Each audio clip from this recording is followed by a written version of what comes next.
నమస్తే అందరికీ. నేను మీ Lakshmisri. Welcome back to our channel Lions World. ఇవాళ అయితే మేము పల్లీలతోని నువ్వులతోని బెల్లం యాడ్ చేసేసి భక్షాలు ట్రై చేసినాం. టేస్ట్ మేము అనుకున్న దానికంటే అద్దరిపోయింది. మీరు కూడా ట్రై చేయాలి. ఇంకెందుకు లేట్, ఎట్లా తయారు చేసుడో చూసేద్దాం. ముందుగా పొయ్యి మీద ముక్కుడు పెట్టుకొని పల్లీలను వేయించుకోవాలి. అట్లనే తర్వాత నువ్వులను కూడా వేయించుకొని పక్కన పెట్టుకోవాలి. వేగిన పల్లీలను నువ్వులను వేరువేరుగా బెల్లం వేసుకొని మంచిగా పౌడర్ చేసుకోవాలి. కొంచెం బరగగా పట్టుకుంటే తినడానికి మంచిగా ఉంటుంది. మనకి చెప్పడం మర్చిపోయినా, ముందుగా మైదా పిండి తీసుకొని 10 నిమిషాలు నానబెట్టుకోవాలి.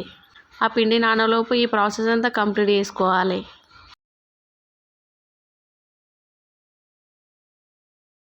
చిన్న పిండి ముద్ద తీసుకొని చిన్నగా దాల్చుకొని అందులో 2 స్పూన్ల పల్లి పౌడర్ని యాడ్ చేసి క్లోజ్ చేసుకొని చిన్నగా వత్తుకోవాలి చపాతీలాగా. కొంచెం మెల్లమెల్లగా ప్రెస్ చేసుకుంటూ చేసుకోవాలి. కొంచెం గట్టిగా ప్రెస్ చేస్తే అందులోని పౌడర్ బయటకు వచ్చే ప్రమాదం ఉంటుంది. మరి ఇప్పుడు పెనం మీద కొంచెం నెయ్యి వేసుకొని అటు ఇటు మంచిగా కలుసుకోవాలి.